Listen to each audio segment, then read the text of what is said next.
Last lecture में हमने simplex method और आर्टिफिशियल मेथड से लीनियर प्रोग्रामिंग प्रॉब्लम को सॉल्व करना सीखा।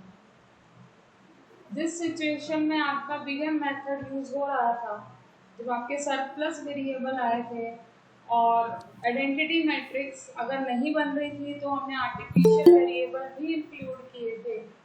वैसा ही उसी सिचुएशन में अगर हम ऐसी ही सिचुएशन ले लें तो सेम सिचुएशन में हम टू फेज मेथड को भी यूज कर सकते हैं।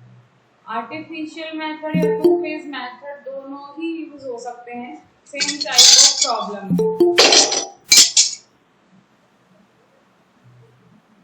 टू फेज मेथड में आपके पास दो फेजेस में काम होगा। पहले फेज में सिर्फ और सिर्फ आप उस आर्टिफिशियल वेरिएबल को बाहर निकालने में ही लगे हुए। जब आपका आर्टिफिशियल वेरिएबल आउट हो जाएगा और साथ साथ सीजे माइनस जेड जो हम नेट इवैल्यूएशन कॉस्ट निकाल रहे थे वो भी सारी जीरो या नेगेटिव आ जाएंगी, तो हम नेक्स्ट फेज में मूव कर जाएंगे। तो इसमें जो डिफरेंस है वो हम देखते हैं बिगन मेथड से अगर हम कंपेयर करें। सबसे पहले मान लीजिए ये आपको प्रॉब्लम गिवन है तो स्टैंडर्ड फॉर्म तो निकालनी ही है। तो जब मैं इसके स्टैंडर्ड फॉर्म निकालूंगी मिनिमाइजेशन का बन जाएगा मैक्सिमाइजेशन। आप यहाँ देख सकते हैं ये मिनिमाइजेशन फंक्शन है। मैक्सिमाइजेशन में कन्वर्ट करने के लिए से maximization of z dash is equal to -x1 plus 2x2 plus 3x3। सारे साइन आपने चेंज कर दिए। कंस्ट्रेंट्स आपके राइट हैंड साइड पॉजिटिव ही हैं। अब ऑलरेडी इक्वालिटी है, जब ऑलरेडी इक्वालिटी है तो हमें यहाँ पे सरप्लस या स्लैक वेरिएबल ऐड करने की नीड नहीं है, क्योंकि वो हम तभी ऐड करते थे जब हमारे पास इक्वल नहीं होता है।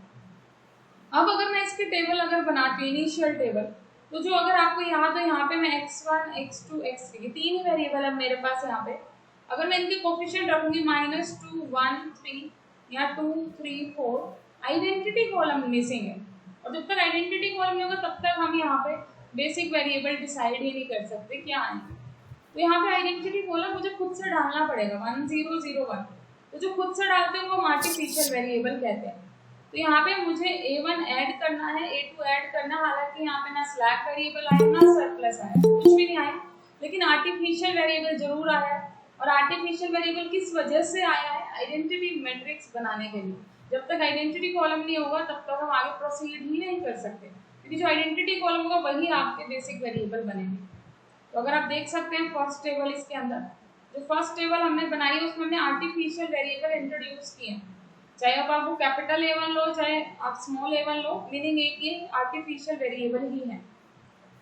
यहाँ फर्क और क्या आएगा? देखो जब हम उसमें बिगन मेथड में क्या करते थे, यहाँ पे -m लेते थे, यहाँ पे जो नंबर दे रखे होते थे वो लेते थे, जो कोफिशिएंट यहाँ होते थे वही लेते थे। तो यहाँ कोफिशिएंट तो आपके पास थे -1, 2 और 3, लेकिन ऐसा हमने नहीं लिया। यहाँ पे आपको फर्स्ट फेज के अंदर, वेरी फर्स्ट फेज में आपको मैक्सिमाइजेशन फंक्शन ही बनाना है, बाकी सबके तो जीरो रखने हैं, सिर्फ आर्टिफिशियल वेरिएबल के आपको -1 ये रखना है। वहां पे भी देखो कुछ था तो यही वाला ही काम, वहां पे -m रख देते a1 और a2 के आगे, बाकी सारे एज इट इज जो भी होता था 3x1 -x2 जो भी होता था आपका वो रहता था। अगर हम इसको इससे कंपेयर करें तो ये बड़ा होता था नेगेटिव में, मतलब इससे बहुत ज्यादा -∞ की तरफ जा रहा है। ये भी इससे काफी ज्यादा नंबर m जो है वो बड़ा है। तो यहाँ पे हमने वही किया है। यहाँ मैंने अगर इनको 0 सेट कर दिया तो ये 1 सेट हुआ है, कहीं ना कहीं इससे बड़ा नंबर ही मैंने लिया है यहाँ पे।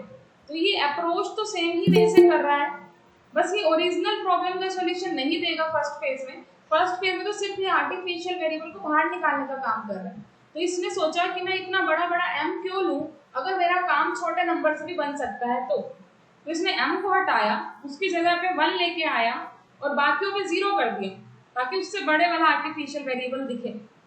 तो इनिशियली आपको टू फेज मेथड के अंदर अगर आप समझ पा रहे हैं, फर्स्ट फेज में आपको मैक्सिमाइजेशन फंक्शन हमेशा सेम ही लेना है, हमेशा आपको मैक्सिमाइजेशन फंक्शन यही लेना है, हमेशा 0, 0, 0 कोफिशिएंट रहेंगे मेन वेरिएबल के, और जो नए वेरिएबल आए हैं आर्टिफिशियल वाले, सिर्फ मान लीजिए अगर स्लैक या सरप्लस भी आता तो उनके भी हम 0 ही लेते, लेकिन जो आर्टिफिशियल वेरिएबल आएंगे सिर्फ उनको आपको -1 रखना है। अब ये प्रॉब्लम है आपके पास, आपको इसको सॉल्व करना है जैसे आप एज यूजुअल सॉल्व करते आए हैं, जैसे आपने सिंप्लेक्स मेथड में किया था, सेम तरीके से सॉल्व कीजिए। कैसे सॉल्व करते थे हम? सबसे पहले मुझे इस टेबल में x1, x2, x3, a1, a2 रखने हैं। ये a1 सेम ही आप सेम कर लीजिए, कैपिटल कर लीजिए हर जगह पे। तो हमने यहाँ पे x1 का मेरा फर्स्ट में -2 है, फिर 1 है, फिर 3 है, -2 1 3 1 0, क्योंकि यहाँ पे a1 का 1 है, a2 है ही नहीं। ऐसे नेक्स्ट का जो इसमें सेकंड है आपके पास 2 3 4 0 1, 2 3 4 0 1। आप यहाँ पे देख सकते हैं कि हमने सेम ही तरीके से आगे प्रोसीड करना है जैसे हम आज तक करते आए हैं, अभी तक हमने जो किया था। एक्स बी में क्या रखते थे हम? राइट हैंड साइड वाले जो होते थे 2 और 1। यहाँ जहाँ आइडेंटिटी मैट्रिक्स बनी है वही आप बेसिक वेरिएबल लेंगे a1 और a2। पोस्ट के कोफिशिएंट आप जो मेन यहाँ पे आप देख सकते हैं, a1 का कोफिशिएंट है -1 और a2 का भी है -1। ऊपर अब सीजेस में क्या आएगा? 0 0 0 -1 -1। इनिशियली आपने यही लेना है फर्स्ट फेज के अंदर हमेशा। सॉल्व कीजिए सेम वे से जैसे आपने किया था, z स्टार निकालेंगे, zj निकालेंगे। zj कितना आ रहा है? -1 इंटू -2 दैट इज 2 -2 0। फिर cb इंटू x2 कीजिए, -1 -3 -4। एज यूजुअल जैसे आपने किया था वैसे ही आप करेंगे सेम, उसी सेम तरीके से चलते हुए cj zj आपको निकालना है। cj zj निकालिए, 0 में से 0 गया 0, 0 में से 4, यहाँ पे हो गया 7, यहाँ हो गया आपका -1, यहाँ हो गया -1। मोस्ट पॉजिटिव आप सिलेक्ट करेंगे अगर पॉजिटिव बैठा है तो। इसको अब आप इन करने वाले हैं, x3 अंदर आने वाला है, किसकी जगह पे आएगा? मिनिमम रेशियो निकालिए। मिनिमम रेशियो हम कैसे निकालेंगे? यहाँ पे मिनिमम रेशियो के लिए आपको xp y में सिलेक्टेड कॉलम करना था, 2/3 1/4। कौन छोटा है? 1/4। तो इसी को अब आप बाहर निकालने वाले हैं, ये सिलेक्ट हो चुका है आपका। तो दोनों के इंटरसेक्शन में आप देख सकते हैं कौन से वाला आया है आपका इंटरसेक्शन में, ये वाला 4। 4 इज द की एलिमेंट। आपको यहाँ पे दिख रहा है 4 क्या है? हमारा की एलिमेंट है। इस 4 को आपको 1 बनाना है जैसे आप बनाते आए हैं, ऊपर वाले को 0 बनाना है। ऑपरेशन लगाइए, यहाँ पे अब a2 की जगह पे x3 आ चुका है, a1 एज इट इज है। a1 का कोफिशिएंट -1 था, x3 का आपने यहाँ पे कोफिशिएंट 0 लिया हुआ है, ये देखिए 0 है, तो यहाँ 0 रख दीजिए। बाकी को आप साइमल्टेनियसली सॉल्व कीजिए जैसे आप करते आए हैं। आपने सोल्व किया तो आपने देखा यहाँ पे cj zj -7/4 -5/4, 0 में से 0 गया 0, -1 में से 0 गया 0, -1 -4/7, कुछ नेगेटिव ही आया। तो अगर आपने यहाँ पे देखा cj zj सारे के सारे नेगेटिव आ चुके हैं, ऑल नेगेटिव, तो आपको स्टॉप कर देना चाहिए फर्स्ट फेज को। लेकिन स्टॉप करते हुए ध्यान देना क्या यहाँ पे कोई आर्टिफिशियल वेरिएबल बैठा है, क्योंकि हमारा मेन काम था कि जब मैं फर्स्ट फेज में स्टॉप करूँ तो मेरा आर्टिफिशियल वेरिएबल रिमूव हो जाए, और अगर रिमूव नहीं हुआ है तो उसकी 0 वैल्यू हो। यहाँ पे आर्टिफिशियल वेरिएबल रिमूव नहीं हुआ है और इसकी कुछ वैल्यू है, 5/4 वैल्यू है, तो दोनों में से कुछ भी हो जाए, या तो आर्टिफिशियल वेरिएबल खत्म ही हो जाए। अगर आर्टिफिशियल वेरिएबल है तो उसकी वैल्यू 0 हो या तो यहाँ पे, तो आप ये एक्सेप्ट कर सकते हैं। लेकिन अब ये यहाँ पे नीचे तो नेगेटिव आ गया और 0 आ गया, मतलब स्टॉप तो कर देना, लेकिन आर्टिफिशियल वेरिएबल रिमूव नहीं हुआ है, इस वजह से हम यहाँ पे सेकंड फेज में एंटर कर ही नहीं सकते हैं। ये आपका एक इनफिजिबल सॉल्यूशन माना जाएगा, मतलब यहाँ पे आपका सॉल्यूशन नहीं निकला। ये सारे तो नेगेटिव आ गए, लेकिन आपका AI अभी भी बैठा है, इसलिए मैं यहीं पे इसको खत्म करूंगी। आपका सॉल्यूशन सुटेबल नहीं आया यहाँ से, this is not a feasible problem, ठीक है, इस प्रॉब्लम का फिजिबल प्रॉब्लम नहीं कह सकते। तो 2 फेज का हम एक और लेके चलेंगे जिसमें आपको हम सेकंड फेज में एंटर कर पाए। तो मैं ये वाली एक और प्रॉब्लम ले रही हूँ जिसमें हम सेकंड फेज में एंटर कर पाएंगे। इस प्रॉब्लम में आपको करना क्या है, मिनिमाइजेशन को पहले मैक्सिमाइजेशन में कन्वर्ट कीजिए। सारी स्टैंडर्ड फॉर्म आप आई थिंक अपने आप लिख लेंगे। फर्स्ट फेज आप अब खुद से कर सकते हैं। फर्स्ट फेज में आपको 0 0 0 0 लेना है, जो आर्टिफिशियल उनके आगे आप -1 लेंगे। इनिशियली आर्टिफिशियल वेरिएबल से स्टार्ट होगा क्योंकि इसके नीचे हमने आइडेंटिटी कॉलम लिया है। जो अभी हमने किया था फर्स्ट फेज में सेम करना है। इसकी लास्ट टेबल देखिए फर्स्ट फेज की। अब यहाँ से अगर मैं zj cj निकालू, ये zj लिखा हुआ हमने, यहाँ से zj cj निकालेंगे। अगर हम 0 -0 0 0 -0 0 0 0 ऊपर था -1 -1 -1 -2 -2, ये सारे आपके cj zj नेगेटिव और 0 आ गए। आर्टिफिशियल वेरिएबल अब नहीं बैठा है, वो रिमूव हो चुका है। इट मीन्स अब हम टू फेज में एंटर कर सकते हैं, और टू फेज में अब एंटर करते हुए आपको आर्टिफिशियल वेरिएबल को लिखने की जरूरत नहीं है। अब आर्टिफिशियल वेरिएबल रिमूव हो चुके हैं। देखिए अब हम नेक्स्ट फेज में जब एंटर करेंगे ना, तो आपको ये वाली चीज बिल्कुल सेम लेनी है जो ये बन चुकी है, ये तो बिल्कुल एज इट इज लेनी है आपने। नीचे आर्टिफिशियल हटा दीजिए, ये सारी एज इट इज लिखिए, x1 x3 लिखिए। बस अब आपका जो मेन फंक्शन था ना मैक्सिमाइजेशन वाला, अब आपको वो लिखना है यहाँ पे। अब आपको फर्स्ट फेज वाला फंक्शन नहीं लेना है, 0x1 0x2 वो सब नहीं लेना अब आपको। अब आपको क्या लेना है, जो आपका मेन फंक्शन गिवन था आपको वही लेना है। This is your main function, इसको लेके चलिए। x1 के आगे कितना आ जाएगा -15/2, x3 के आगे कितना आ जाएगा 0। तो अब आप मेन टेबल देख सकते हैं, x1 के आगे -15/2, x3 के आगे 0 आया।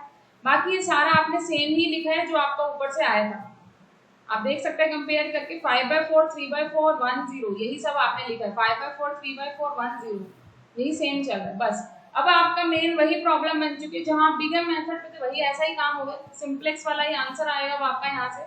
अगर आगे अब आप सॉल्व करेंगे इसको, तो यहीं पे इसी स्टेप में अगर CJ - ZJ नेगेटिव आ जाते तो ठीक है, नहीं आते तो फिर वही नेक्स्ट टेबल बनाइए, सेम वे से चलिए। अब आपका प्रोसीजर सेम सिंप्लेक्स वाला बन चुका है।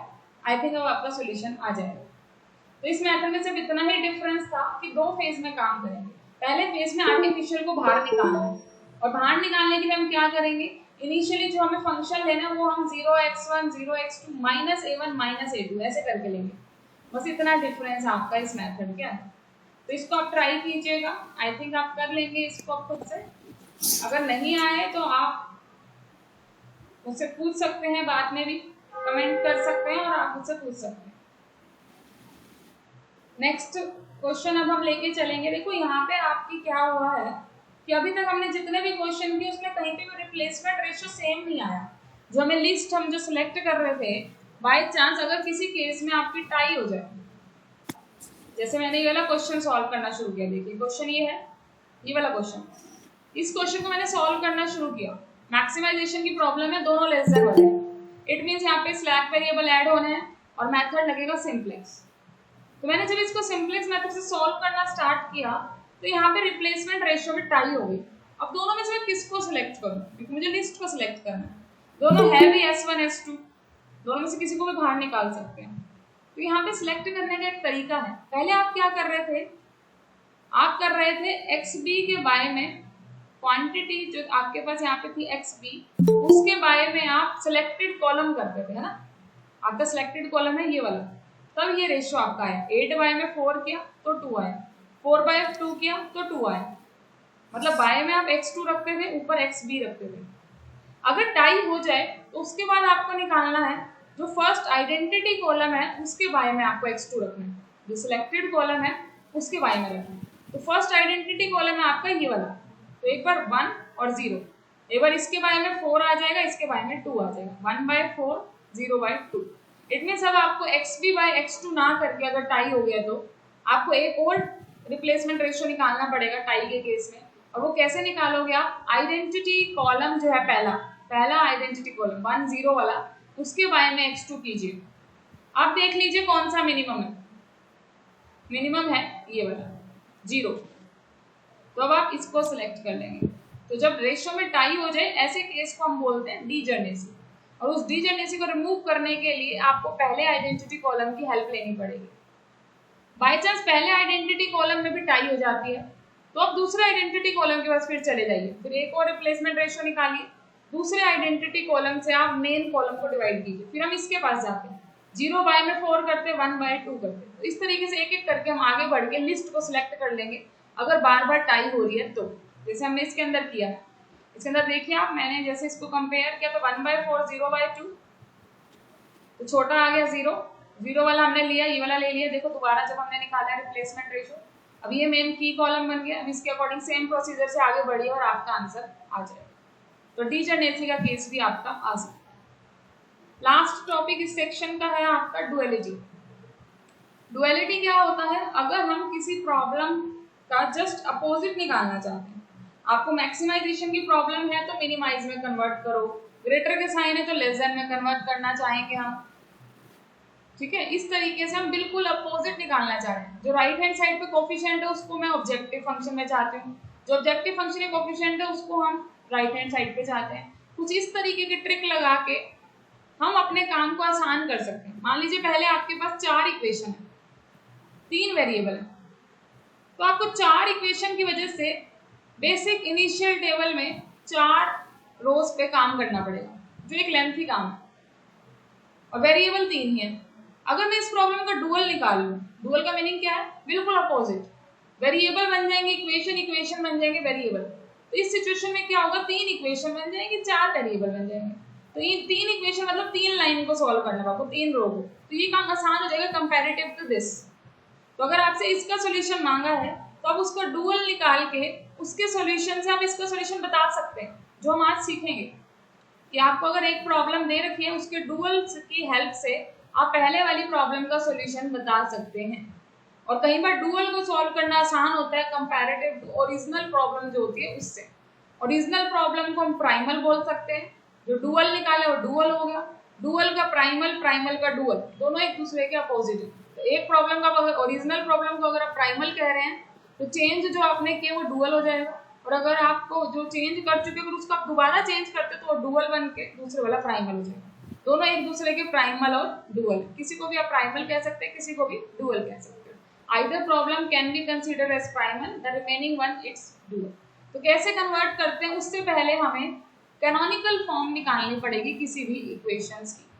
जैसे हमने स्टैंडर्ड फॉर्म तो निकाली क्वेश्चन को सॉल्व करने के लिए, तो स्टैंडर्ड फॉर्म का यूज है सिर्फ और सिर्फ क्वेश्चन को सॉल्व करने के लिए। सिंप्लेक्स लगाओ, बिग एम लगाओ, टू फेस लगाओ, उन क्वेश्चन को सॉल्व करने के लिए आपको स्टैंडर्ड फॉर्म की रिक्वायरमेंट होती है। ऐसे ही आपको किसी भी प्रॉब्लम का डुअल निकालना है तो उसके लिए पहले आपको कैनोनिकल फॉर्म निकालनी पड़ेगी। कैनोनिकल फॉर्म होता क्या है? कैनोनिकल फॉर्म में प्रॉब्लम अगर मिनिमाइजेशन की रखनी है आपने, कैनोनिकल फॉर्म में अगर आपने प्रॉब्लम मिनिमाइजेशन की रखनी है तो सारे इनइक्वालिटीज को आप ग्रेटर इक्वल टू का बनाइए, चाहे नेगेटिव से मल्टीप्लाई करके बनाइए। अब की बार राइट हैंड साइड चाहे नेगेटिव रहे कोई फर्क नहीं पड़ता है मुझे, ठीक है। या फिर अगर आपकी प्रॉब्लम मैक्सिमाइजेशन की है तो सारी इनइक्वालिटीज को आप लेस देन इक्वल टू का बनाइए। Except non negativity, non negativity तो मतलब सेम ही है, उसको चेंज नहीं करना कभी भी। हमने क्या कहा है, सबसे पहले आपको गिवन क्वेश्चन को कैनोनिकल फॉर्म में बनाना है। कैनोनिकल फॉर्म का मीनिंग है अगर मिनिमाइजेशन की प्रॉब्लम है तो सारी इनइक्वालिटीज को ग्रेटर इक्वल टू का बनाइए, अगर मैक्सिमाइजेशन का क्वेश्चन है तो सारी इनइक्वालिटीज को लेस देन इक्वल टू का बनाइए। एक्सेप्ट नॉन नेगेटिविटी कंडीशन, वो तो हमेशा ग्रेटर इक्वल टू 0 ही रहेगी। जैसे कि ये प्रॉब्लम है, मैं आपको इसकी कैनोनिकल फॉर्म निकाल के दिखाती हूँ। इसकी कैनोनिकल फॉर्म हम निकालेंगे इस क्वेश्चन की, और फिर हम डुअल निकालेंगे। डुअल से पहले हमेशा आपको कैनोनिकल फॉर्म निकालनी है। तो क्वेश्चन लिख लेते हैं हम, minimization of z is equal to 2x2 plus 5x3। बहुत अच्छा क्वेश्चन है वाला, ध्यान से देखना। x1 plus x2 is greater equal to 2, 2x1 plus x2 plus 6x3 less than equal to 6, x1 minus x2 plus 3x3 equal to 4, और x1, x2, x3 greater equal to 0। हमें क्या करना है, हमें इसकी कैनोनिकल फॉर्म निकालनी है। तो कैनोनिकल फॉर्म के लिए मैंने क्या कहा, अगर मिनिमाइजेशन की प्रॉब्लम है तो सारे ग्रेटर इक्वल टू के साइन बनाइए, मिनिमाइजेशन के सारे ग्रेटर वाले बनाइए। तो लिख लेते हैं मिनिमाइजेशन वाली प्रॉब्लम है 2x2 plus 5x3।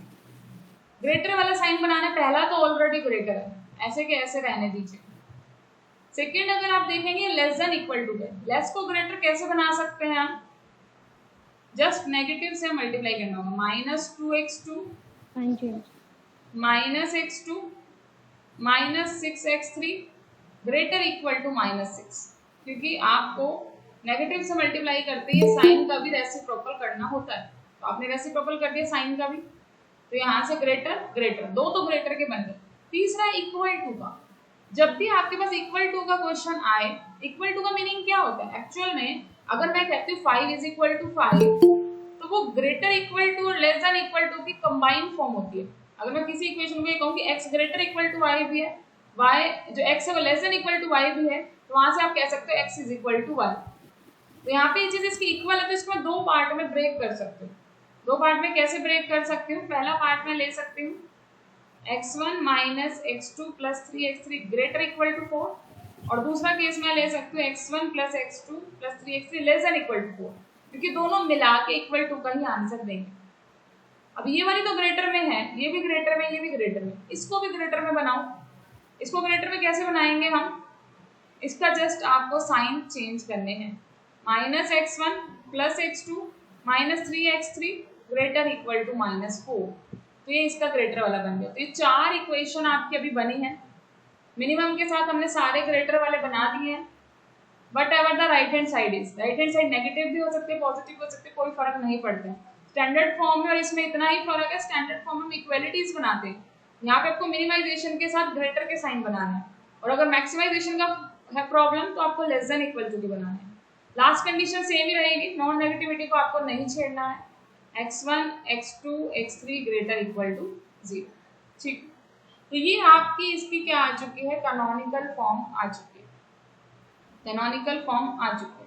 Canonical form आने के बाद आपको निकालना होता है डुअल। तो पहले कैनोनिकल फॉर्म एक बार हम वेरीफाई करते हैं क्या हमारी सेम आई है। तो हमने कैनोनिकल फॉर्म जो देखी है यहाँ पे आप देख सकते हैं ये इक्वेशंस आई हैं आपके पास।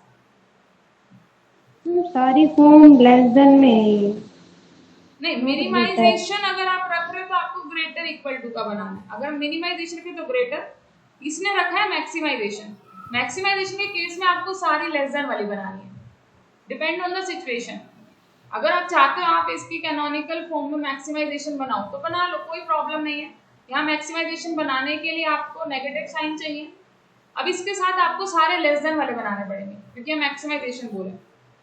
तो पेपर में आपकी मर्जी है, आप मैक्सिमाइजेशन से लेना चाहते हो या मिनिमाइजेशन से लेना चाहते हो। तो कैनोनिकल में वैसे तो इन जनरल हम मैक्सिमाइजेशन में ही निकाल लेते हैं, ठीक है, तो आप भी मैक्सिमाइजेशन में भी निकाल सकते हो। मैक्सिमाइजेशन बनाने के लिए सिर्फ और सिर्फ आपको नेगेटिव करना है दोनों तरफ, जैसे हमने नेगेटिव कर दिया है। अब मैक्सिमाइजेशन के साथ सारे लेस देन वाले रखने हैं, तो यहाँ लेस देन वाले बनाने के लिए इसको नेगेटिव से मुझे मल्टीप्लाई करना पड़ेगा।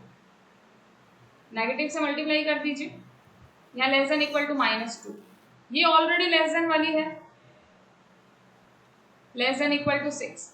इसको दो पार्ट में हमने ब्रेक किया था, एक तो लेस देन वाला ही था, जो ग्रेटर वाला होगा उसको नेगेटिव से हम मल्टीप्लाई करके वापस लेस देन बना देंगे, लेस देन इक्वल टू -4। तो ये अभी भी चार इक्वेशन है पर जस्ट अपोजिट आ गए बिल्कुल, तो कोई फर्क नहीं पड़ता है, ठीक है। तो आप इस तरीके से कर लीजिए, कोई प्रॉब्लम नहीं है। मैक्सिमाइजेशन के साथ सारी लेस देन वाली बना लीजिए। लास्ट कंडीशन सेम रहेगी, x1 x2 x3 greater equal to 0। तो ये प्रॉब्लम है आपके पास फाइनल। अब मैंने बताया था आपको अगर आपको डुअल निकालना है इस प्रॉब्लम का, तो डुअल के लिए जो मैक्सिमाइजेशन है उसको बना देंगे हम मिनिमाइजेशन। पहली कंडीशन, डुअल बिल्कुल अपोजिट बनाना है, तो मिनिमाइजेशन ऑफ W नया नाम दे दिया। अब जो इसके कोफिशिएंट्स हैं वो तो चले जाएंगे राइट हैंड साइड पे, और जो राइट हैंड साइड है वो चेंज हो जाएंगी कोफिशिएंट से। तो यहाँ पे कोफिशिएंट आएंगे -2, नए वेरिएबल ले सकते हो y1 plus 6y2 plus 4y3 minus 4y4, क्योंकि यहाँ पे 1 2 3 4 है हमारे पास, तो ये मुझे बनाने पड़ेगा अपना ऑब्जेक्टिव फंक्शन। तो डुअल बनाते हुए क्या करना है हमें, मिनिमाइजेशन बना देंगे मैक्सिमाइजेशन वाले को। जो यहाँ पे सीजेस थे उनको हम रिप्लेस कर देंगे राइट हैंड साइड से, नीचे भी बिल्कुल उल्टा हो जाएगा। जो ये लेस देन वाले हैं साइन, ये सारे ग्रेटर के बनाइए। जो आपके पास रो है उसको कॉलम बना दीजिए। कैसे बनाएंगे कॉलम, -x1 था आपके पास तो इसको तो रखिए -y1 हो गया, फिर नेक्स्ट यहाँ से लीजिए 2y2, फिर नेक्स्ट यहाँ से लीजिए +y3, नेक्स्ट यहाँ से लीजिए। तो ये पहली रो बन चुकी है, जो पहला कॉलम था, बिल्कुल उल्टा करना है। यहाँ ग्रेटर इक्वल टू में आपके साथ आएगा ये वाला सीजेस -2। इस तरीके से आपको प्रॉब्लम को चेंज करना है। तो मैं एक बार नीचे ही दिखा देती हूँ आपको जो प्रॉब्लम चेंज हम कर रहे हैं। देखिए हमारे पास ये आ चुके हैं, जो हमारे पास स्टैंडर्ड फॉर्म आ गई है वो कुछ इस तरीके के आ गई है। Maximisation of z star 0x1, क्योंकि x1 का कोई कोएफिशिएंट नहीं था, -2x2 -5x3। ये 4 हमारी स्टैंडर्ड लेस देन फॉर्म वाली आई थी। के जो एलिमेंट है उनको कॉलम में चेंज करना है। क्या कह रहे हो? जो स्टैंडर्ड फॉर्म आई है first second third and fourth, उनको सबके रो एलिमेंट्स को कॉलम में चेंज करना है। हाँ बिल्कुल उत्तर। देखो यहाँ पे कैनोनिकल फॉर्म आई है, स्टैंडर्ड मत बोलो क्योंकि हम स्टैंडर्ड ऑलरेडी निकाल चुके हैं, स्टैंडर्ड फॉर्म डिफरेंट थी, this is the canonical form. ठीक है, करना क्या है आपको, अब मैं इसको डुअल में चेंज करके दिखा रही हूँ। मैक्सिमाइजेशन को बनाएंगे मिनिमाइजेशन, नए फंक्शन का नाम दे दो W, let W be the new objective function. नया ऑब्जेक्टिव फंक्शन क्या बन गया आपका, ये वाले कोफिशिएंट रखो -2 6 4, ठीक है, -4। ये आप पहले लिख लीजिए, ये वाला पहले लिख लीजिए, इक्वेशंस है। अगर आप यहाँ पे उल्टा सीधा कर रहे हैं तो नीचे भी फिर आपको उल्टा करना पड़ेगा। ठीक है, थोड़ा सा मैं इसको अच्छे से अभी आपको बता रही हूँ धीरे धीरे। इन्होंने क्या किया, पहले यहाँ पे +4 ले लिया, तो आप पहले +4 वाली लिख लीजिए, बाद में ये वाली लिख लीजिए इक्वेशन, कोई दिक्कत नहीं है। ठीक है, ये कैसे लिख लो आप, ऐसे लिख लो -x1 -x2 less than equal to -2, 2x1 + x2 + 6x3 less than equal to 6। पहले वाली लिख लीजिए x1 -x2 + 3x2 less than equal to 4, और फाइनल लिख लीजिए -x1 + x2 - 3x3 less than equal to -4। अब इसके अकॉर्डिंग यहाँ पे क्या क्या आएगा, -2 6 4 -4, वही हमने लिख दिया। नए वेरिएबल मेरे W1 W2 W3 W4 मैंने लिए हैं। यहाँ पे आपको क्या रखना था, CJs रखोगे left hand side, right hand side पे, तो CJ कितने 0 -2 -5, वही हमने रख दिए। यहाँ लेस देन वाले सारे थे तो यहाँ बनाइए ग्रेटर देन वाले सारे के सारे ग्रेटर बना दिए। यहाँ क्या करोगे, यहाँ पे आप एक तरीके से जो रो है उनको कॉलम बना रहे हो। अगर मैं एक बार मैट्रिक्स फॉर्म में लिख दूँ, क्योंकि मैट्रिक्स में आसान होता है करना, मैट्रिक्स फॉर्म में लिखो -1 x3 का 0, सेकेंड रो में 2 1 6, थर्ड रो में 1 -1 3, फोर्थ रो में -1 1 -3। आपको इसका क्या लेना है, ट्रांसपोज, एक तरीके से जो रो है उनको कॉलम बनानी है, तो ट्रांसपोज ले दीजिए। क्या बन जाएगा ट्रांसपोज, -1 2 1 -1, पहला कॉलम बन चुकी है पहली रो, दूसरा कॉलम बना दीजिए दूसरी रो, और तीसरा कॉलम बना दीजिए तीसरी रो।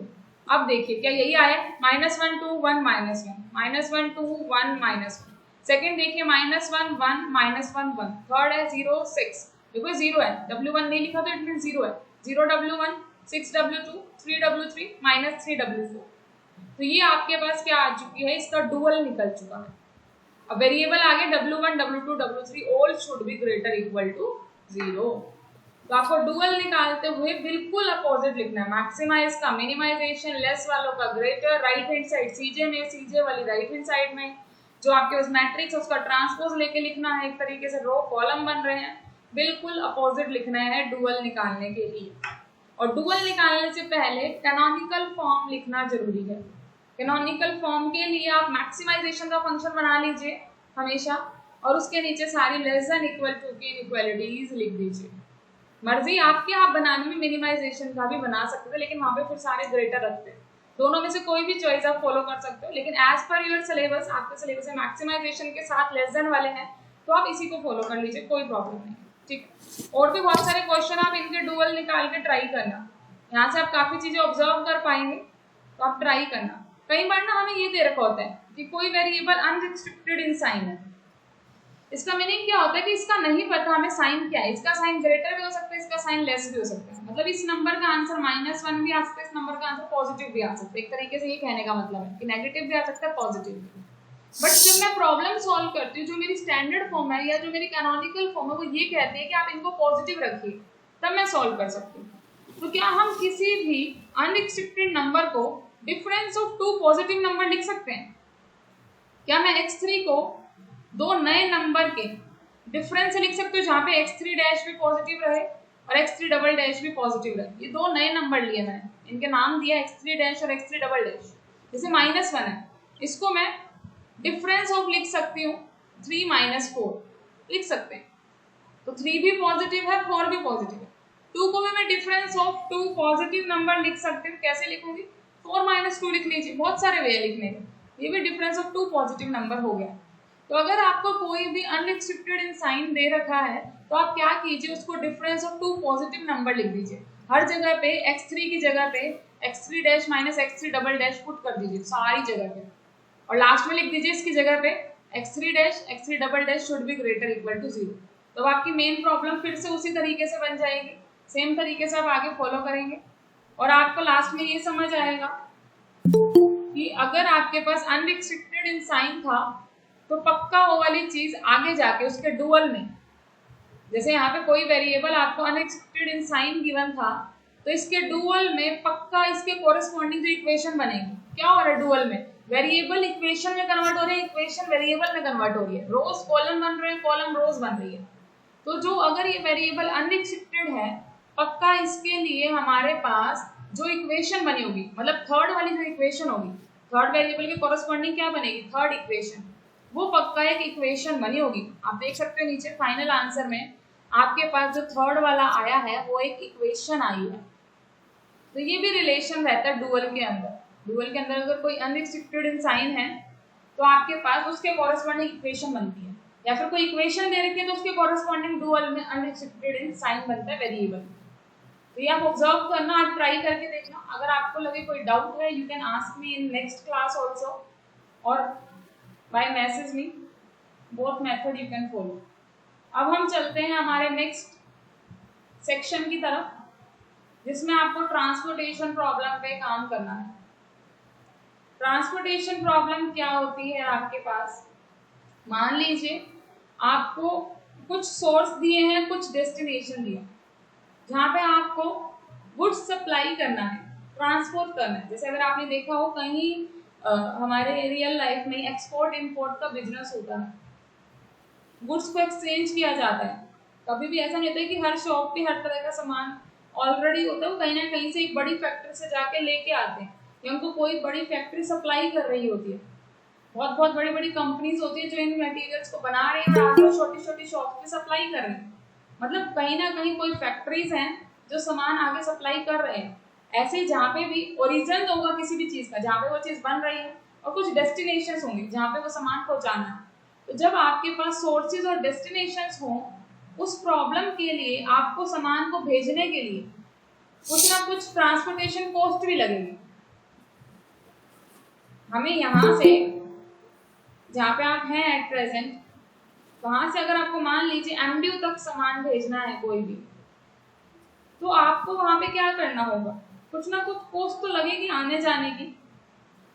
तो आप चाहेंगे अगर मेरे पास 5 जगह से मैं सामान भेज सकती हूँ, मेरी 5 फैक्ट्री अलग अलग हैं और एक रोहतक में ही है, एक दिल्ली में है, एक हिसार साइड है, तो आप क्या प्रेफर करेंगे, आप प्रेफर करेंगे कि मैं रोहतक वाली से ही एमडीयू को भेज दूँ ताकि मेरे आने जाने की कॉस्ट कम लगे, और दिल्ली वाले से मैं कहीं और भेज दूंगी जहाँ पे जो उसका नियरेस्ट एरिया होगा उस वाले में हम भेज देंगे।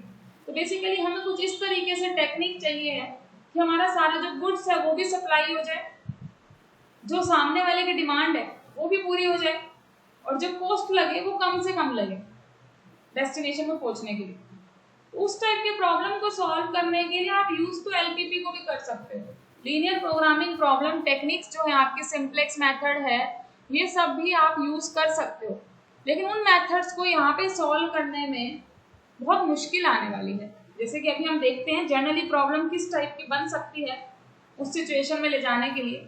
मान लीजिए आपके पास एम ओरिजिन और सोर्सेज है, मतलब जहाँ से सामान बन के आ रहा है वो आपके पास एम सेंटर्स है, O1, O2, OI up to OM, और एन डेस्टिनेशन है जहाँ पे आप उन सामान को पहुँचा रहे हो, D1, D2, DJ up to DN, and destinations पे आप उनको पहुँचा रहे हो।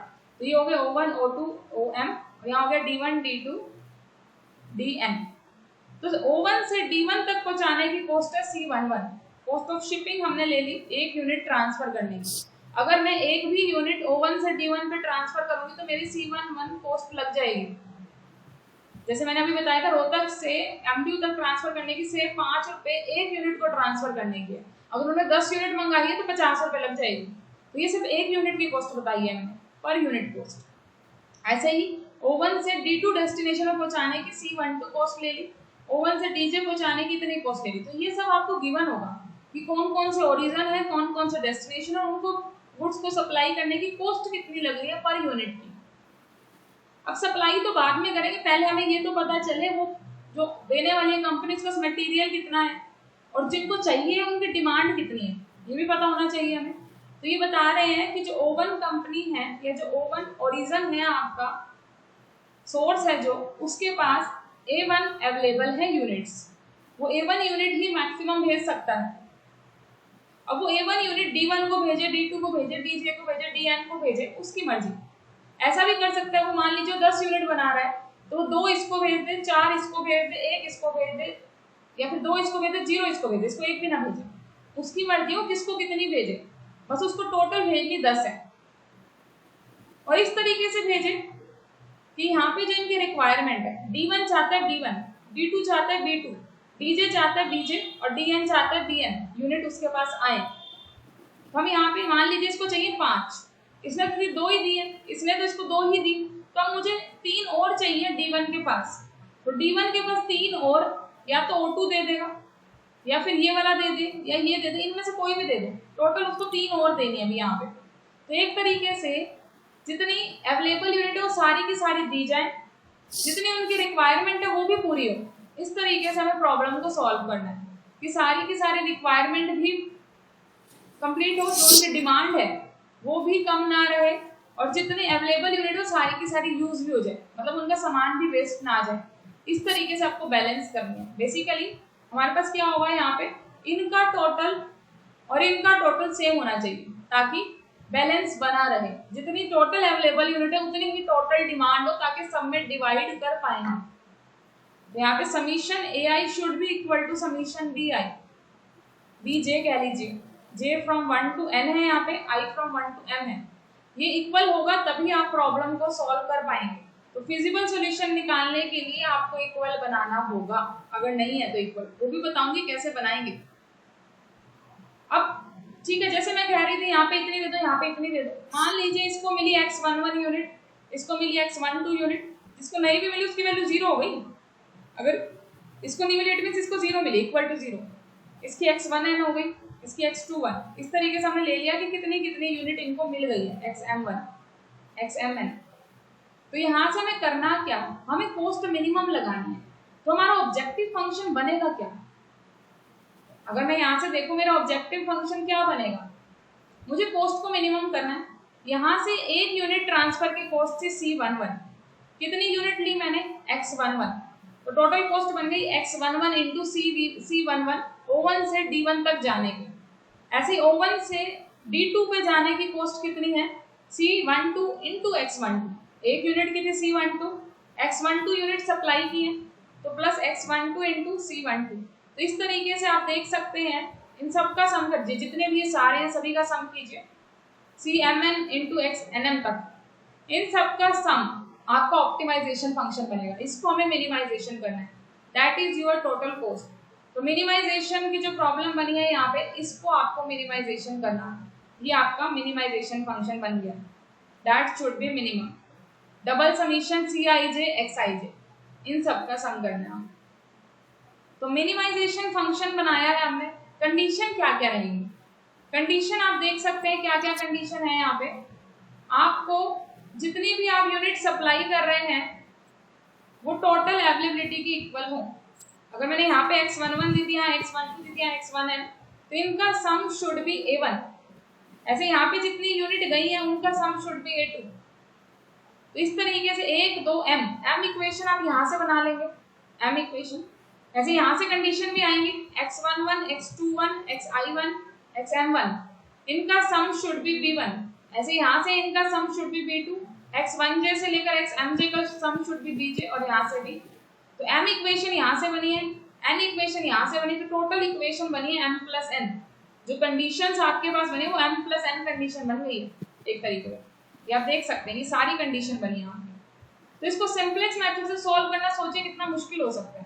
अगर मैंने आपको यहाँ पे जर्नली अगर 3x3 की भी दे दी ना, 3 ओरिजिन दे दिए, 3 ही डेस्टिनेशन दे दिए मान लीजिए, तो 3 इक्वेशन तो यहाँ से बनने वाली है, 3 इक्वेशन ये वाली बनने वाली है, टोटल 6 इक्वेशन बन जाएंगी। तो जब आप बेसिक टेबल बनाएंगे उसमें 6 रोज बनेंगे।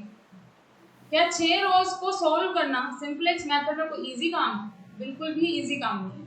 तो इसको हम सिंपलेक्स मेथड से बिल्कुल भी करना नहीं चाहेंगे, इसके लिए हम कुछ और मेथड्स अडॉप्ट करेंगे। तो इसके लिए जो और मेथड्स हैं आपके पास, सबसे पहला मेथड आपका हम लेंगे सिर्फ सॉल्यूशन निकालने का। हम इन कंडीशन को इसके अंदर अब हमने क्या कहा है कि आपको कुछ मेथड्स अप्लाई करने हैं जिससे सिर्फ और सिर्फ आप इनिशियल बेसिक फिजिबल निकालने वाले हैं सॉल्यूशन। ऑप्टिमाइज होगा या नहीं होगा वो हम बाद में चेक करेंगे किसी और मेथड से। अभी सिर्फ हम इन मेथड्स का यूज करके सॉल्यूशन निकालेंगे जो सिर्फ उन कंडीशन को सेटिस्फाई कर होगा, that is your basic feasible solution. ये ऑप्टिमाइज होगा या नहीं होगा, मिनिमम आंसर देगा या नहीं देगा, वो हम बाद में, उसके लिए दो अलग मेथड है, स्टेपिंग स्टोन मेथड और मॉडिफाइड डिस्ट्रीब्यूशन मेथड जिसको मोदी मेथड भी बोलते हैं। वो दोनों मेथड लगा के हम चेक करेंगे कि जो हमने सॉल्यूशन निकाला है इनकी हेल्प से उनमें से कौन सा बेस्ट सॉल्यूशन है, उनमें से कौन सा मिनिमाइजेशन के सबसे पास है। अगर कोई भी मिनिमाइजेशन नहीं है तो उसको और मॉडिफाई करो इन्हीं से निकले हुए सॉल्यूशन को कि वो मिनिमाइजेशन का बन जाए। तो पहले हम जनरल सॉल्यूशन निकालने वाले हैं, वो मिनिमाइजेशन हो भी सकते हैं नहीं भी, ये सिर्फ आपको एक इनिशियल आंसर देंगे। तो सबसे पहला हम मेथड अप्लाई करने वाले नॉर्थ वेस्ट कॉर्नर मेथड। एक क्वेश्चन से लेके चलेंगे। देखिए ये क्वेश्चन लिया हमने, ये क्वेश्चन क्या कह रहा है आपको कि आपके पास फैक्ट्रीज है 4 वेयर हाउसेज हैं DEFG। ए से डी पे ट्रांसफर करने की जो कॉस्ट है वो 42 पर यूनिट है, ए से ई पे ट्रांसफर करने के 48 पर यूनिट, ए से एफ पे 38 पर यूनिट कॉस्ट है। टोटल इसकी कैपेसिटी है ए की 160, बी के 150 और सी के 190। इसकी रिक्वायरमेंट है डी को चाहिए 80 यूनिट, ई को चाहिए 90, एफ को चाहिए 110 और जी को चाहिए 220। तो आपको एक इनिशियल बस सॉल्यूशन निकालना है इसका। हम पहले यूज कर रहे हैं नॉर्थ वेस्ट कॉर्नर मेथड। तो नॉर्थ वेस्ट कॉर्नर मेथड का मीनिंग क्या है, आपको नॉर्थ वेस्ट कॉर्नर से स्टार्ट करना है। इन जनरली अगर हम देखें that is north east west south, news ऐसे बनता है आपके पास NEWS। तो आपके पास नॉर्थ वेस्ट कॉर्नर अगर हम देखें तो हमारा ये वाला, जैसे अगर मैं इसको से मैंने ऐसे डिवाइड कर लिया इसी तरीके से, तो मेरा यहाँ पे नॉर्थ तो ये है और वेस्ट ये है, तो इन दोनों का जो मिला के north west corner that is your 42। तो सबसे पहले मैं 42 से स्टार्ट करूंगी। सबसे पहली जो यहाँ पे प्रेफरेंस मिली है वो 42 को मिली है। 42 को मैं कितनी यूनिट्स दे सकती हूँ, मैक्सिमम से मैक्सिमम। 42 की रिक्वायरमेंट जो है वो 80 है, इसके पास अवेलेबल है 160 यूनिट, तो इसको चाहिए सिर्फ 80 ही है, ये तो 160 दे सकता है। तो ये पूरी 80 की 80 इससे ले लेगा क्योंकि इसको पहला चांस मिला लेने का, इससे पूछा गया। सबसे पहला नॉर्थ वेस्ट में यही बैठा था, तो ये कहेगा मुझे सारी की सारी दे दे, तेरे पास 160 तो है ही, तो 80 की 80 में ले लेता हूँ तुझसे। तो आपको करना क्या है, नॉर्थ वेस्ट कॉर्नर से शुरू करना है, उसके डायगोनल में आपको दोनों साइड देखना है, हॉरिजॉन्टल भी और वर्टिकल भी।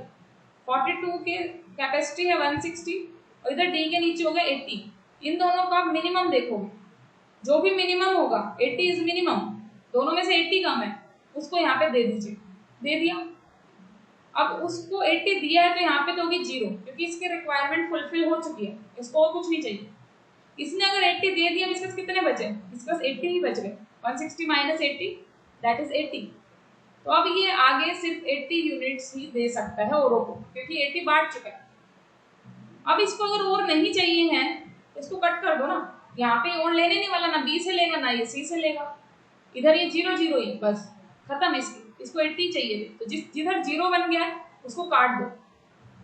अब आपके पास जो टेबल बच गई है वो सिर्फ ये 9 एलिमेंट बच गए, 48 38 37 आप यहाँ पे देख सकते हैं। वहीं पे आती हूँ मैं वापस, यस। अब आपके सिर्फ ये बचे, इतने एलिमेंट बचे। अब इसके अकॉर्डिंग क्या आप मुझे बता सकते हैं जो बचा है इसमें नॉर्थ वेस्ट कॉर्नर कौन सा बना, जो बचा हुआ है 48 में 48, यस बिल्कुल। अब आपके पास ये वाला स्टार्टिंग है क्योंकि ये तो कट गया, इसको तो छुपा दो, सिर्फ ये वाला है आपके पास। यहाँ पे अगर आप देखोगे इसको या तो 80 या 90, तो मिनिमम कौन सा 80 दे दीजिए। यहाँ हो गया 0, यहाँ हो चुका है 10 माइनस करने दो, जहाँ 0 हो गया उसको कट कर दीजिए।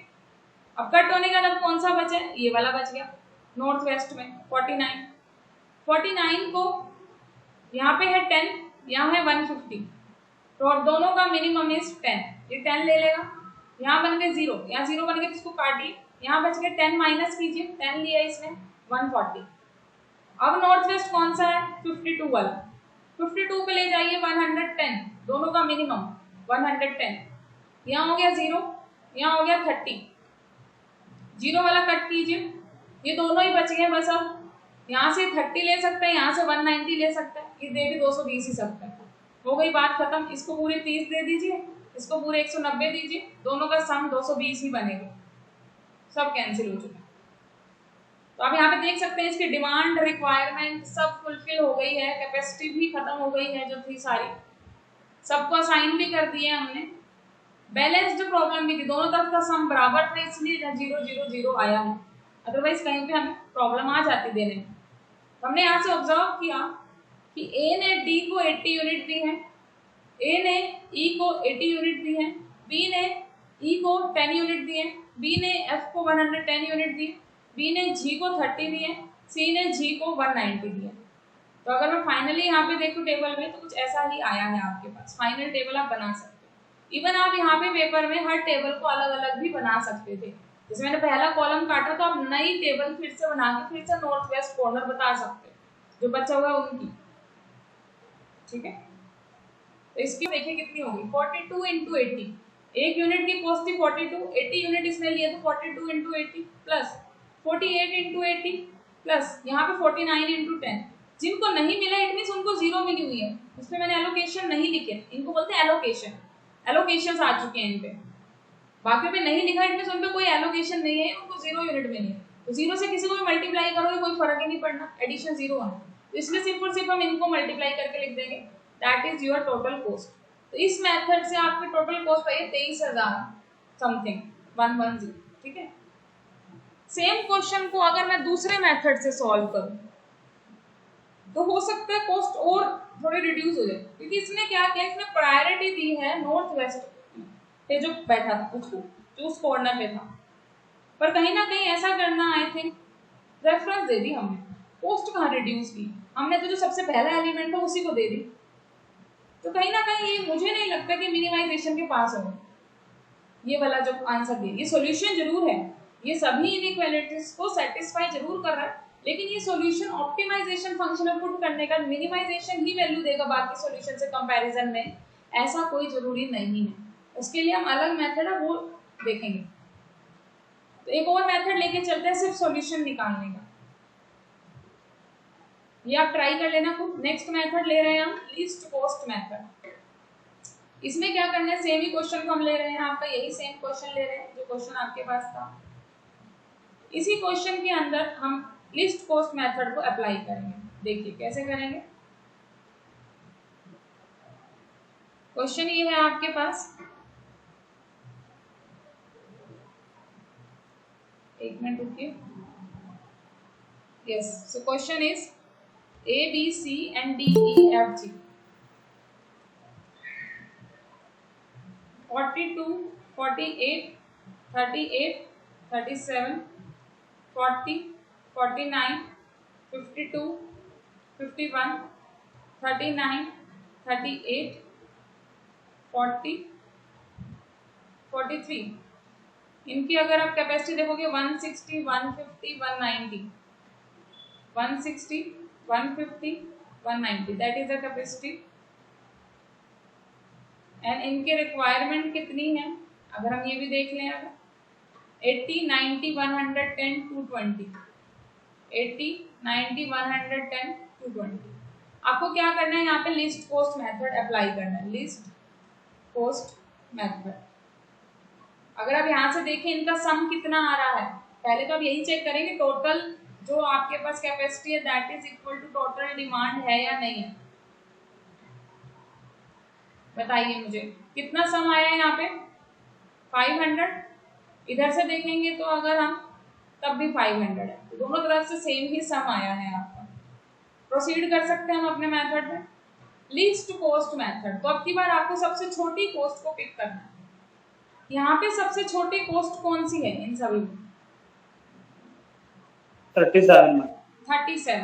तो सबसे पहले आप 37 को देने वाले हैं।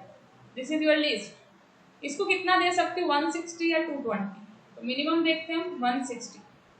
यहाँ हो गए 0, यहाँ हो गए 60, 0 वाले को कट कर देंगे हम। अब जो बचे हुए उनमें से हम मिनिमम देखेंगे, लीस्ट कॉस्ट। सबसे लीस्ट कॉस्ट अगर अब हम देखें जो बचे हुए उनमें से है 38। तो 38 को हम देने वाले हैं 90 या 190। मिनिमम देंगे 90, यहाँ 0, यहाँ 100। जहाँ 0 हुआ उसको कट कर देंगे। आगे अब हम अगर प्रोसीड करें, यहाँ पे जो बच गए उनमें से है 39। 39 पे या तो 80 या 100। 80 देंगे मिनिमम, ये हो गया 0, ये हो गया 20। जहाँ 0 है उसको कट कीजिए। बच गए ये वाले, इनमें से है 40। 40 मिनिमम है, इसको दीजिए मिनिमम वाला 20, ये 0, ये 90। अब जहाँ 0 है उसको कट कर दीजिए। जो बच गए अगर मैं ध्यान से देखूँ, ये पूरा 90 लेगा, पूरा 60 लेगा, तभी 150 बनेगा। तो पूरा 90, पूरा 60, यहाँ से भी कट गया, यहाँ से भी कट गया, ये 150 भी कैंसिल होगा। तो टोटल आपके पास लीस्ट कॉस्ट मेथड से हमने कॉस्ट निकाली है। This is your least cost method. सबसे लीस्ट कॉस्ट को सिलेक्ट करना।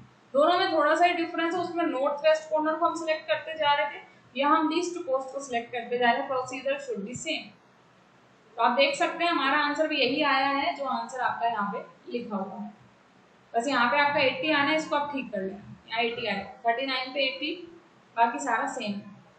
अब अगर हम यहाँ से कॉस्ट देखें, कॉस्ट कितनी बनी, मल्टीप्लाई कीजिए। 37 इंटू 160, 52 इंटू 90, 90 इंटू 51 इंटू 80। ठीक है ना, इस तरीके से हमने सारी जो ये कॉस्ट निकाली है, ये आप चेक कर लेना ठीक है या नहीं है। इनकी आपको जस्ट मल्टीप्लाई करनी है जो हमारे पास आया है। आप अगर कंपेयर करेंगे तो पहले वाले से कॉस्ट कम आई है। पहले हमारी आई थी 23,110, अब आई है हमारी कॉस्ट उससे कम, क्योंकि यहाँ पे कहीं ना कहीं हमने लिस्ट कॉस्ट को फाइंड जरूर किया, तो पहले से तो कम आएगी कंपैरिजन में। तो कहीं ना कहीं ये लिस्ट कॉस्ट जो मेथड है वो हमारा मिनिमाइजेशन के ज्यादा करीब है मिनिमम वैल्यू के। क्या पता यही मिनिमम वैल्यू, और अगर ये नहीं होगी तो कोई और हो सकता है और छोटा आंसर दे जाए। तो हम थर्ड मेथड की तरफ चलते हैं जो इससे भी कम आंसर देगा, जो मिनिमाइजेशन के बहुत पास होगा। उसमें हम इस तरीके से टैकल करेंगे कि वो मिनिमाइजेशन के और पास होगा। तो अब इसकी एक्सरसाइज वाला क्वेश्चन ट्राई करना। हम नेक्स्ट मेथड में चलते हैं, वोगल अप्रोक्सीमेशन मेथड। वोगल्स अप्रोक्सीमेशन मेथड्स क्या होता है आपके पास, थोड़ा सा डिफरेंस है। पहले आपको पेनल्टीज निकालनी होगी हर रो और कॉलम। पेनल्टीज निकालनी है, बिल्कुल सेम क्वेश्चन को हम अगेन लेके चलेंगे जो क्वेश्चन अभी हमने किया था। ठीक है, उसी क्वेश्चन को लेंगे, 40 to 48 वाला ही सेम क्वेश्चन ले रही हूँ जो अभी हमने किया था। तो इस क्वेश्चन को ही हम ट्राई करते हैं दोबारा से। डिफरेंस क्या है, अब आपको वेम मेथड का अप्लाई करना है और देखना है क्या पता इससे कम और कॉस्ट आ जाए, वो हम देखना चाह रहे हैं। तो यहाँ था 80, यहाँ 90, या 110। जैसे मैंने आपको बताया है, इसके अंदर आपको करना क्या है, पेनल्टीज निकालनी है। तो आप पेनल्टीज कैसे निकाल सकते हैं, उसके लिए रो में भी जाना है और कॉलम में भी जाना है। तो आप रो पेनल्टी निकालेंगे और कॉलम पेनल्टी। यहाँ आपकी कॉलम की पेनल्टी आ रही है, पहला कॉलम की यहाँ लिखेंगे, अगले कॉलम की यहाँ, और इस साइड हम लिख लेते हैं रो की पेनल्टीज। यहाँ आगे फर्दर हम करेंगे रो पेनल्टीज। सबसे फर्स्ट पेनल्टी यहाँ पे, फिर यहाँ पे भी कैसे निकलेगी आपकी, आपको सबसे दो लीस्ट मेंबर को सिलेक्ट करना है, उनका डिफरेंस लेना है। तो आपको यहाँ पे सबसे दो कम मेंबर पहले दो कॉलम में अगर दिखाई दे रहे हैं तो दैट इज 40 एंड 39। सबसे लीस्ट मेंबर यही है, इनका डिफरेंस हो गया 1। नेक्स्ट में ये दो लिस्ट मेंबर है, इनका डिफरेंस हो गया 10। नेक्स्ट में ये दो लिस्ट मेंबर है, इनका डिफरेंस हो गया 2। नेक्स्ट में दो लिस्ट मेंबर है, इनका डिफरेंस कितना हो जाएगा आपके पास 6। अगर मैं इधर आऊं तो इस रो में दो लिस्ट मेंबर कौन से, 37 और 38, इनका डिफरेंस है 1। नेक्स्ट में 40 और 49 दैट इज 9। नेक्स्ट में 39 और 38 दो लिस्ट है, इनका डिफरेंस हो गया 1। तो यहाँ से आप देख सकते हैं कि जो डिफरेंसेस आए हैं आपके, मतलब हम ये देख रहे हैं कि कहाँ पे लिस्ट कॉस्ट वाले ज़्यादा हैं आपके पास। अगर आपने यहाँ पे देखा तो 40 और 39 बहुत ही पास में है। तो हमें इनमें से सबसे मैक्सिमम को सिलेक्ट करना है। मैक्सिमम इज 10, इस 10 को सिलेक्ट कीजिए, इस वाले के अंदर जाइए। अब सेम प्रोसीजर करना है। अब आपको इसके अंदर लिस्ट कॉस्ट फाइंड करनी है। कहाँ पे? पहले आप पूरी मैट्रिक्स में फाइंड करे थे लिस्ट कॉस्ट, अब हम उसके पास जाके लिस्ट कॉस्ट फाइंड कर रहे हैं जहाँ पे सबसे हाईएस्ट पेनल्टी है। तो इसमें सबसे लिस्ट कॉस्ट कौन सी है? 38। तो सबसे पहले हम 38 को असाइन करने वाले हैं। 38 को असाइन कर दीजिए, कितना हो जाएगा? 90 यूनिट। एज यहाँ पे 90 है, यहाँ पे 190 है, मिनिमम ही असाइन करना है। तो सिर्फ इतना ही डिफरेंस है, बाकी सारा मेथड सेम चलना है। आपको हर स्टेप पे पेनल्टी निकालनी है। जो पेनल्टी सबसे हाईएस्ट होगी उसी वाली रो या कॉलम में जाके आपको क्या करना है? लिस्ट कॉस्ट को असाइन करना है। सिर्फ यही डिफरेंस है। तो जैसे कि हमने अभी इसको 0 कर दिया तो ये तो हो जाएंगे कैंसिल। ठीक है, आगे प्रोसीड करते हैं। सेकंड पेनल्टी निकालते हैं। सेकंड पेनल्टी निकालने के लिए यहाँ तो सेम ही रहेंगे 2 मिनिमम, क्योंकि यहाँ से कुछ कट नहीं हुआ, यहाँ कोई आएगा ही नहीं। यहाँ पे भी सेम ही रहेगा मिनिमम, यहाँ पे मिनिमम सेम ही रहेगा। यहाँ हो सकते चेंज हुए हो, यहाँ पे 2 लिस्ट अभी भी वही है। यहाँ पे 2 लिस्ट अब 40 और 51 हो गए, तो यहाँ आ गया 11। यहाँ पे 2 लिस्ट 39 और 40, दैट इज 1। अब इन सब में मैक्सिमम आया 11, अब की बार 11 आया। अब 11 वाले के पास ही अब आपको इसके अंदर मिनिमम ढूंढना है।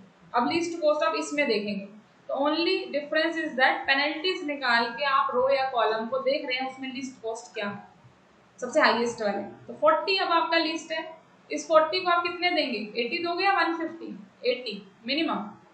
तो यहाँ हो गया 0, यहाँ हो गया 70। इस वे से अगर आप देखेंगे 0 वाला तो हो गया कैंसिल।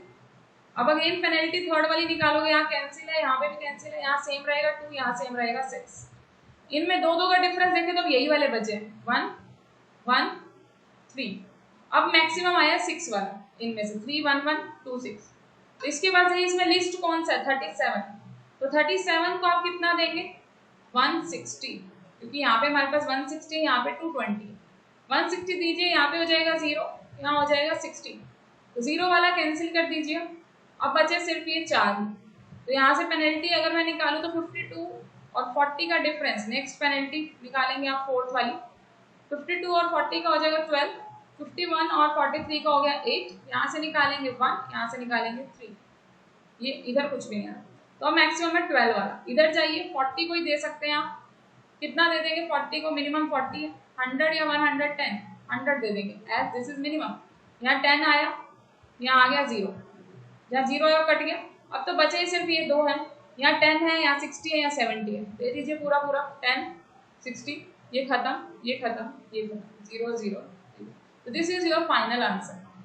यहाँ पे आपने देखा कि आपने और मॉडिफाई किया लिस्ट कॉस्ट से ज़्यादा। तो ये मेथड कहीं ना कहीं उससे और ज़्यादा अच्छा आने वाला है। आप चेक कर सकते हैं आपका आंसर सेम आया है जो आंसर इनका है। सेम वे से हमने प्रोसीड किया, बस ओनली जो यहाँ पे इन्होंने लिखा है आप यहाँ पे लाइन लगा सकते हैं, ये रिक्वायरमेंट अलग से नीचे। ठीक, तो अब आप यहाँ पे देख सकते हैं कि जो इनकी लिस्ट कॉस्ट यहाँ से आई है वो पहले वाले से और भी कम आई है। पहले आपकी 21,000 आई थी, उससे पहले आपकी 23,000 समथिंग थी, अब आपकी 20,120 है। तो ये आपके पास एक बहुत ही अच्छा मेथड है लिस्ट कॉस्ट निकालने का, जो मिनिमाइजेशन के बहुत पास होगा। तो जब भी आपको चेक करना आगे ऑप्टिमाइज बना या नहीं बना, तो आप सबसे पहले वेम मेथड से इनिशियल सॉल्यूशन निकालना। आगे जो हम मेथड करेंगे कल, उसके अंदर हम दोनों मेथड में पहले वेम मेथड से सॉल्यूशन निकाल के फिर चेक करेंगे कि वो मिनिमाइजेशन है या नहीं है, उसको इम्प्रूव करेंगे हम फर्दर, क्योंकि ये लिस्ट के सबसे पास है। तो इससे हम स्टार्ट करेंगे काम करना।